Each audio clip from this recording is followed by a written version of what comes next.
Hema committee report പുറത്തു വന്നതോടെ തുടങ്ങിയ തുറന്നു പറച്ചിലിൽ നിരവധി പ്രമുഖരാണ് കുടുങ്ങിയത്. അക്കൂട്ടത്തിൽ പെട്ടുപോയ ഒരാളാണ് CPM MLA ആയ M മുകേഷ്. മുൻകൂർ ജാമ്യം കിട്ടിയ മുകേഷ് താൽക്കാലിക ആശ്വാസത്തിലായിരുന്നു. എന്നാൽ ആ ആശ്വാസത്തിന് അധികം ആയുസ്സില്ല എന്ന നിർണായക വിവരങ്ങളാണ് ഇപ്പോൾ പുറത്തു വരുന്നത്.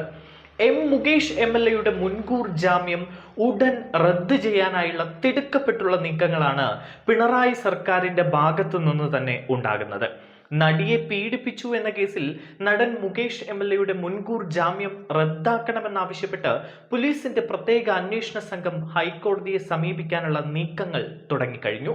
മുൻകൂർ ജാമ്യം റദ്ദാക്കിയാൽ മുകേഷിനെ ഉടൻ തന്നെ പ്രത്യേക അന്വേഷണ സംഘം അറസ്റ്റ് ചെയ്യും. മുകേഷിനെതിരെ വലിയ രീതിയിൽ ജനവികാരം എതിരായതോടെ സർക്കാർ തന്നെ ഇപ്പോൾ മുകേഷിനെ കൈവിട്ടിരിക്കുകയാണ്. അതിന്റെ ആദ്യ സൂചനയാണ് പ്രത്യേക അന്വേഷണ സംഘം ജാമ്യം റദ്ദാക്കണമെന്നാവശ്യപ്പെട്ട് ഹൈക്കോടതിയെ സമീപിക്കാൻ ഒരുങ്ങുന്നത്. സുപ്രധാനമായ കേസിൽ സർക്കാർ തന്നെ ഇത്തരത്തിലൊരു നിലപാട് കൈക്കൊള്ളുമ്പോൾ മുകേഷിന്റെ MLA സ്ഥാനം തെറിക്കുമെന്ന് ഉറപ്പാണ്. ആദ്യം മുതൽ തന്നെ മുകേഷിന്റെ രാജി ആവശ്യം പല കോണിൽ നിന്ന് ഉയർന്നിരുന്നു. എന്നാൽ ഇക്കാര്യത്തിൽ സർക്കാർ വല്ലാത്തൊരു നിസ്സംഗതയാണ് പുലർത്തിയിരുന്നത്. പരാതി ഉയർന്ന ഉടൻ തന്നെ CPM മുകേഷിനോട് രാജി ആവശ്യപ്പെട്ടാൽ അതൊരു കീഴ്വഴക്കമായി മാറും.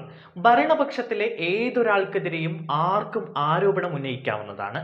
അങ്ങനെ ആരോപണങ്ങൾ വന്നാൽ അവർക്കെല്ലാം രാജിവെച്ച് പുറത്തു പോകേണ്ടി വരും. ഇത് സർക്കാരിനെ വലിയ രീതിയിൽ പ്രതിരോധത്തിലാക്കും.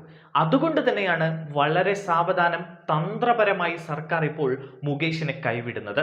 ഇനിയും മുകേഷിനെ സംരക്ഷിച്ചാൽ അത് സർക്കാരിനെ കൂടുതൽ പ്രശ്നങ്ങളിൽ കൊണ്ടെത്തിക്കുമെന്ന് ഉറപ്പാണ്.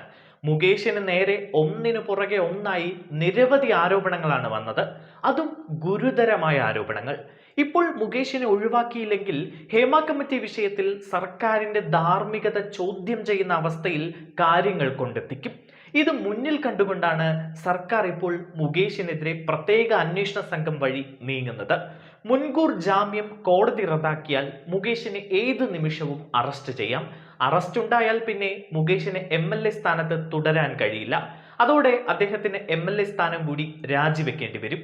അതിജീവിതയുടെ മൊഴിയെ അവിശ്വസിക്കുന്നതാണ് ജാമ്യ ഉത്തരവ് എന്നാണ് അന്വേഷണ സംഘം കോടതിയിൽ പറയുന്നത്. 15 വർഷം മുൻപുള്ള സംഭവമാണെന്ന വാദം നിലനിൽക്കില്ല എന്നും കോടതിയെ അറിയിക്കും. 1 ലക്ഷം രൂപയ്ക്കും തുല്യ തുകയ്ക്കുമുള്ള 2 പേരുടെ ഉറപ്പിലുമാണ് കോടതി മുകേഷിനും ഇടവേള ബാബുവിനും ജാമ്യം അനുവദിച്ചത്. അന്വേഷണ ഉദ്യോഗസ്ഥൻ ആവശ്യപ്പെടുന്ന ദിവസങ്ങളിൽ ഹാജരാവണം, ഈ ദിവസങ്ങളിൽ തെളിവെടുപ്പിന് കൊണ്ടുപോകുന്നതാണ്, കോടതിയുടെ മുൻകൂട്ടിയുള്ള അനുമതി വാങ്ങാതെ സംസ്ഥാനം വിട്ടു പോവരുത് തുടങ്ങിയ ഉപാധികളോടെയാണ് ജാമ്യം അനുവദിച്ചത്. ഈ ജാമ്യം റദ്ദാക്കാനാണ് ഇപ്പോൾ പ്രത്യേക അന്വേഷണ സംഘം കോടതിയിൽ ആവശ്യപ്പെടുന്നത്. കൂടുതൽ വാർത്തകൾക്കും വിശേഷങ്ങൾക്കും ഈ ചാനൽ സബ്സ്ക്രൈബ് ചെയ്യുക.